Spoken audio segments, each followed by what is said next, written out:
couple of things actually. Most of the solutions, they have functionality is more or less same. So the most important differentiator should be that how do they orchestrate and how do they interact with other solutions. So orchestration and automation is an extremely important thing.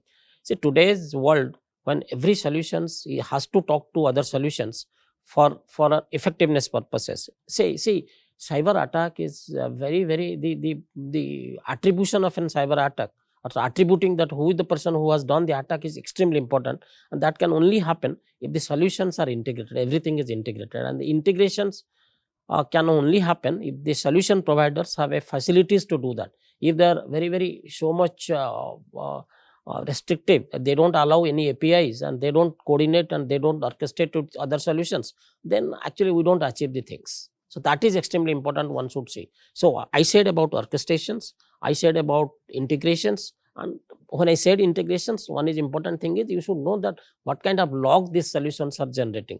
If you are very clear that logging is clear, then you can implementation, this orchestration and automation also can happen. So you have to take care of so many legal and restrictions which could be domain specific. So telecom has a different regulations, banking must be having some regulations. I am not here to say that what regulations they are having, but you should be very careful about the regulations, mostly regarding keeping the data inside or taking the data outside. So what you are going to the cloud, what telemetry is going to the cloud, is extremely important for all of us to look at. Number one. Number two point is there are solutions like SIM, let me say, where a couple of functionalities like SOAR solutions, orchestration solutions, your user entity behavior solutions, which you call UBA solutions, they are in new generation SIM, they are part of the solutions. If an organization is already having that solutions, then if you are buying a new generation solution, you are actually paying for the same functionality, you are paying twice. So those things has to be taken into consideration. And the third thing extremely important is, like, in today's world, you generate huge data, so the solution should be scalable enough to handle those huge data. So I think cybersecurity insurance is evolving.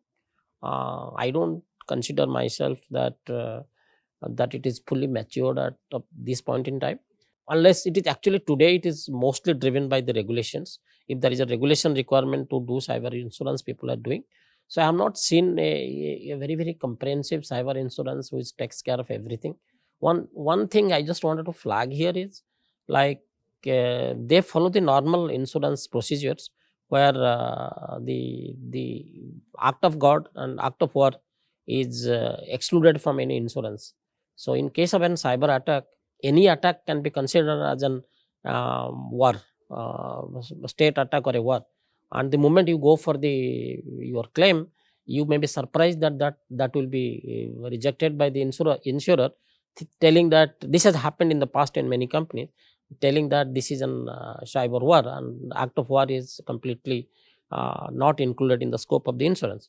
So where, in my opinion, the war in per se is defined by the United Nations, but the cyber war is not defined. We are unnecessarily trying to define cyber war in our own convenience and make that applicable to insurance, and sometimes we are falling prey to such kind of things. So it is important for us for to define cyber war first and then talk about that. Is one of the corollary thing.